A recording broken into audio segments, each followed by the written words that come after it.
रिंकू, हाँ जी। ये देख। आगे तो चले। सत श्री अकाल बीजी। सत श्री अकाल पुत्र। अब साफ दिखाई दे रहा है बीजी। बहुत साफ दिखाई दे रहा है। बीजी इतने टाइम बाद नए चश्मे बनवा ही लिए। किसी अपने ने पैसे भेजे और हर महीने पैसे भेजेंगे। वाह। फोना ते टू होਊਗੀ ਤੁਹਾਡੇ 1 ਤਰੀਕ ਤੋਂ ਬਾਅਦ। ਇਹ ਤੁਹਾਡੇ ਪੈਸੇ ਨੇ, ਇਹਦੇ ਨਾਲ ਕੋਈ ਅਮੀਰ ਨਹੀਂ ਹੋ ਜਾਣਾ ਤੁਸੀਂ। ਮਾਵਾਂ ਭੈਣਾਂ ਨੂੰ ਸਤਿਕਾਰ ਦੇ ਕੇ ਮੈਨੂੰ ਖੁਸ਼ੀ ਮਿਲਦੀ ਹੈ ਇਸ ਗੱਲ ਦੀ। मुख्यमंत्री माँ बेटी सत्कार योजना, आपका अपना भगवंत मान।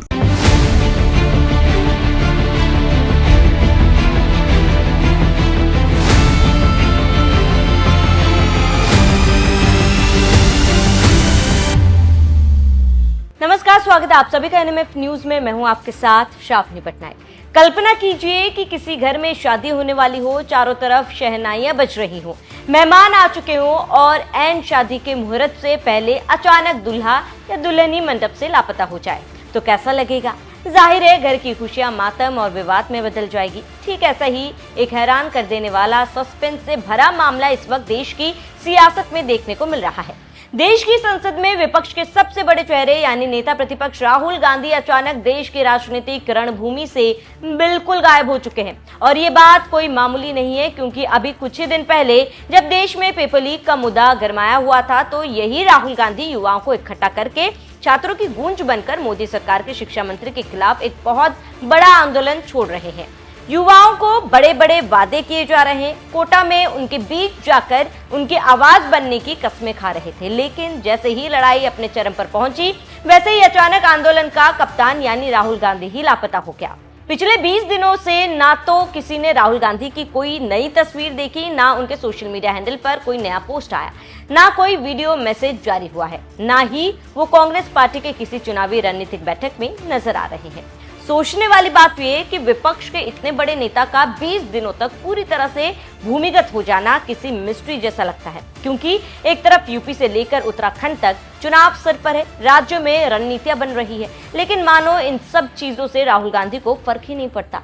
ना छात्रों के बीच पहुंच रहे हैं, ना चुनावी रणनीति में नजर आ रहे हैं। इसी वजह से राजनीतिक गलियारों में सवाल गूंजते जा रहे हैं, आखिर राहुल गांधी कहां छिपे हैं? विदेश दौरे पर गए हैं तो ऑफिशियल कोई जानकारी किसी के पास क्यों नहीं?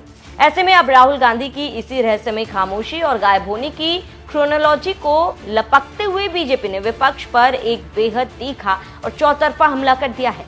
बीजेपी के फायर ब्रांड प्रवक्ता शहजाद पूनेवाला ने कैमरे के सामने आकर राहुल गांधी की दुखती रग पर हाथ रख दिया और तंज कसते हुए कहा कि राहुल गांधी छात्रों के मुद्दों पर सिर्फ राजनीति करना जानते हैं। उन्हें असल में देश की जनता या पार्लियामेंट की कोई चिंता नहीं, बल्कि उन्हें सिर्फ अपनी टूरिज्म नीति पसंद आती है। राहुल गांधी और प्रियंका वाड्रा की राजनीति का एक ही उसूल है, यूज एंड थ्रो। एलाइज को, वोट बैंक को और अपनी जनता को। वायनाड में इतनी बड़ी त्रासदी हुई, कहाँ है प्रियंका वाड्रा, कहाँ है राहुल गांधी? वेकेशन पे है। एक कॉस्मेटिक ट्वीट करने से हो जाता है सब कुछ। जनता के बीच नहीं जाएंगे जब इतनी बड़ी त्रासदी आई है। और ये पहली बार नहीं है, लगातार ऐसी त्रासदियाँ आ रही है क्योंकि वहाँ की स्टेट गवर्नमेंट्स निकम्मी है। और हम देखते हैं कि राहुल और प्रियंका बड़ी बड़ी बातें तो करते हैं पर गायब हो जाते हैं, जनता के साथ कभी नहीं रहते। और इसीलिए इनके लिए वेकेशन ज़रूरी है, इनके लिए वोट बैंक को यूज एंड थ्रो करना जरूरी है, इनके लिए जनता की चिंता जरूरी नहीं है।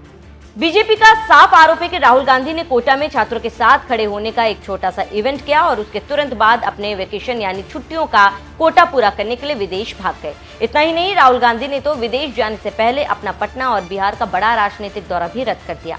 बात सिर्फ इतनी ही नहीं है, बीजेपी के आईटी सेल प्रमुख अमित मालवीय ने सोशल मीडिया एक्स पर राहुल गांधी के खिलाफ आरोपों की एक सीधी चार्जशीट ही दाखिल कर दी। अमित मालवीय ने सीधे सीधे सवाल दागते हुए पूछा, क्या देश में किसी को भी पता है कि विपक्ष के नेता प्रतिपक्ष इस वक्त किस देश में ऐशो आराम की छुट्टियां मना रहे हैं? वो किसके साथ है और अक्सर गुपचुप तरीके से विदेशों में किससे मिलने जाते हैं? राहुल गांधी को लेकर बीजेपी ने सबसे बड़ा और इमोशनल हमला वायनाड के मुद्दे पर बोला। बीजेपी का कहना है कि वायनाड में हाल ही में इतना भयानक भूस्खलन हुआ जहां सैकड़ों लोगों की जानें गई, बस्तियां तबाह हो गई, लेकिन संकट की इस घड़ी में ना तो वायनाड के पूर्व सांसद राहुल गांधी और ना ही प्रियंका गांधी वाड्रा पीड़ितों के आंसू पूछने पहुंची। अगर ये मामला बीजेपी शासित किसी राज्य का होता तो अब तक कांग्रेसी खासकर राहुल और प्रियंका माहौल बनाने निकल गए होते। बीजेपी के वार इतने भर में ही खत्म नहीं हुए। आगे अमित मालवीय ने एक और तंज भरा ट्वीट कर दिया और सीधे सीधे पूछ लिया कि 22 जून से 13 जुलाई के बीच राहुल गांधी की विदेश यात्रा एक रहस्य बनी हुई है। वे कहां गए, वे किससे मिले, उनकी यात्रा और ठहरने का खर्च किसने उठाया, ये जायज सवाल है जिनका जवाब विपक्ष के नेता को साफ साफ देना चाहिए। जनता को ये जानने का हक है कि क्या उनकी विदेश यात्राओं में ऐसी बैठकें शामिल थी जिनका भारत के राजनीतिक या रणनीतिक हितों पर असर पड़ सकता है। हालांकि ये पहली बार नहीं है जब राहुल गांधी विदेश यात्रा पर गए हो और घिरे ना हो, लेकिन इस बार सवाल इसलिए उग्र हो रहे हैं क्योंकि अहम मुद्दे छोड़कर चुनावी रणनीतियों को त्याग कर गुपचुप विदेश क्यों निकले तो क्या पार्टी को भी जानकारी देकर नहीं गए। अब राजनीतिक विश्लेषक मान रहे हैं कि बिना किसी आधिकारिक जानकारी के इतने दिनों तक गायब रहना राहुल गांधी की राजनीतिक जवाबदेही पर बहुत बड़े गंभीर सवाल खड़े करते हैं।